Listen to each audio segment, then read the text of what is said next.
Extraculasse.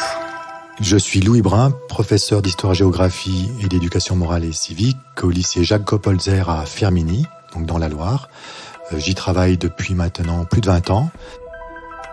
L'école, on en parle beaucoup, mais est-ce qu'on l'écoute vraiment ? Les énergies scolaires. Je m'intéresse plus particulièrement aux questions identitaires, à la guerre d'Algérie, tout simplement parce que j'évolue dans un bassin multiculturel où la population est représentative de différents courants migratoires et où la guerre d'Algérie a été particulièrement présente, marquée.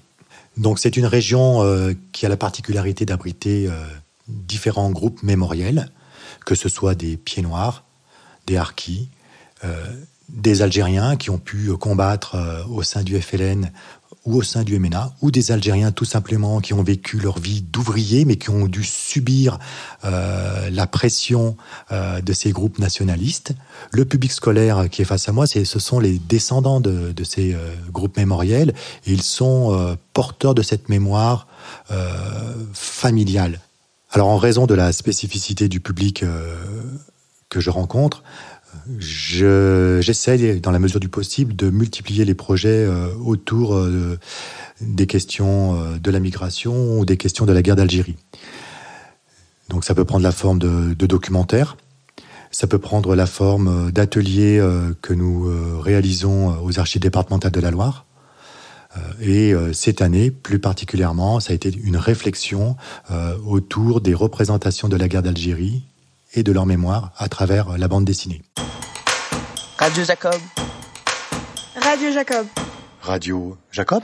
Le but était de permettre aux élèves de découvrir comment la guerre d'Algérie était abordée par les BD et d'en faire un compte-rendu sous la forme d'un podcast radio. J'ai choisi 8 BD que je connaissais, que j'ai lus, et qui avaient la particularité de couvrir différents types de mémoires. Par exemple, la BD algérienne, en partie dessinée par un auteur local, d'ailleurs, de Loupi, qui permet d'évoquer la place souvent méconnue des femmes dans la guerre d'Algérie. Donc dans cette BD, on a la particularité de voir différents profils féminins et donc différentes mémoires mises en évidence par les auteurs. Il y a beaucoup de planches qui m'ont touché dans cette bande dessinée, mais celle de la page 88 m'a particulièrement marquée. Elle représente une scène de torture. Elle peut être traumatisante, les dessins sont violents et brûlent de brutalité. Elle est composée de 3 bandes de taille identique et positionnée en format paysage. Dans la première bande, nous voyons Malika, une combattante qui a été faite prisonnière. Elle est allongée sur un lit et ses mains sont attachées aux barreaux de celui-ci. Sur la gauche, nous voyons une ombre noire qui représente un soldat. Le visage de Malika hurle de douleur, ses traits sont crispés. Nous pouvons ressentir sa souffrance. L'autre particularité, c'est d'essayer d'ancrer la réflexion sur le territoire de proximité des élèves, d'ancrer dans leur environnement proche tous ces projets-là, pour qu'ils puissent mesurer en quelque sorte les enjeux locaux, les enjeux familiaux, et rattacher cette histoire locale, cette histoire personnelle, à une histoire plus globale, plus générale. Une deuxième BD que j'ai choisie aussi en lien avec l'inscription locale, Un maillot pour l'Algérie, qui revient sur l'histoire de footballeurs algériens évoluant dans le championnat français à l'époque. Ils étaient français, considérés français à ce moment-là, dont un des joueurs, Mekloufi, jouait à la SS à l'époque et qui va, sous la pression du FLN, constituer la première équipe d'Algérie. Pour la suite de l'histoire, direction la France, et plus précisément la ville de Saint-Étienne, où Rachid, de son vrai nom Rachid Mekloufi, est devenu footballeur professionnel à l'AS Saint-Étienne. En 1958, après un match, un homme vient le chercher pour lui parler de quelque chose. Il le ramène dans un bar et lui parle de l'envie du FLN de créer une équipe nationale algérienne avec les autres joueurs algériens du championnat. Ces derniers ont déjà donné leur accord. Certains ont abandonné l'équipe de France pour ce projet. Rachid accepte et quitte du jour au lendemain son club, mettant en péril sa carrière. Débute alors l'histoire de cette première équipe nationale algérienne dont nous suivons les matchs mémoriaux. Cette équipe permet aux Algériens de se sentir fiers d'appartenir à une même nation. Ils sont unis derrière leur équipe, leur drapeau et leur chant de résistance. Alors je pense qu'effectivement, il est important de faire un focus sur la guerre d'Algérie, parce que cette guerre malgré la volonté politique, malgré les reconnaissances, la volonté de lever petit à petit le voile sur ce passé trouble, malgré tout cela, ça reste encore insuffisant. La France a été une grande puissance coloniale, la deuxième puissance coloniale au monde, et je trouve, à titre personnel, que l'enseignement de ce passé colonial n'est pas assez abordé dans les programmes, et je dirais même est fragmenté, puisqu'on aborde la question de la colonisation en première et la question de la décolonisation en terminale, ce qui me semble, à titre personnel, une absurdité, car on ne peut pas comprendre l'un sans l'autre. Fanzine est aujourd'hui consacrée à Pieds Noirs à la mer, une bande dessinée de Fred Neidhart, parue en 2014 chez Hachette. Quant à la BD, donc Les Pieds Noirs à la mer, justement, cette BD pose la question de la nuance et pose la question de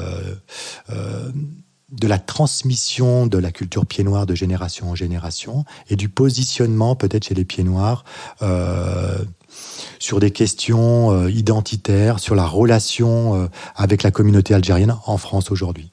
Elle permet de faire découvrir l'histoire et la mémoire des pieds noirs d'Algérie. L'auteur veut également nous faire réfléchir sur l'incohérence des propos de la famille de Daniel. En effet, ils sont racistes et antisémites. Or, la grand-mère est d'origine maghrébine et juive. L'œuvre est principalement tournée autour de la phrase prononcée par le grand-père « On ne n'est pas raciste, on le devient ». On comprend donc, au fil de la lecture, que le grand-père n'était pas raciste dans sa jeunesse. Ce sont les événements subis qui l'ont fait devenir comme ça. Alors le format podcast me paraissait particulièrement intéressant à plusieurs titres. Tout d'abord, pour des raisons très pratiques, les élèves de terminale qui suivent l'enseignement de spécialité sont soumis à une épreuve de grand oral en fin d'année. Donc, on doit apprendre à s'exprimer correctement, à verbaliser correctement, à argumenter. Tout ce travail de lecture suppose un travail d'écriture, de restitution orale. Donc, je trouve que c'est un très très bon exercice de préparation au grand oral. Les retours que j'ai eus des élèves, donc ils ont vraiment apprécié présenter leur travail à leurs camarades. Ça, vraiment, en classe, déjà dans un premier temps, puisque je leur avais demandé de faire le compte-rendu en classe. J'ai demandé aux autres élèves aussi d'écouter les podcasts de leurs camarades.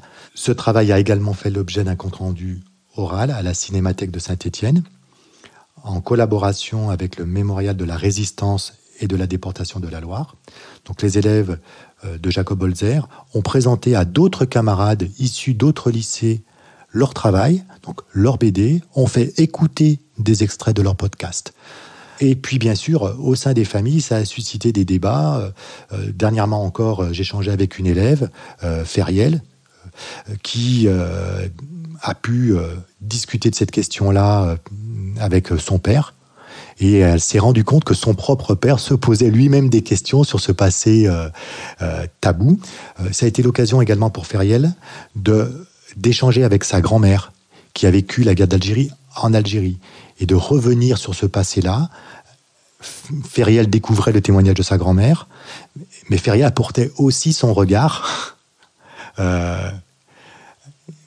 qu'elle s'est constitué grâce à ce travail de lecture de la BD algérienne et de documentation et d'écriture autour de ce projet.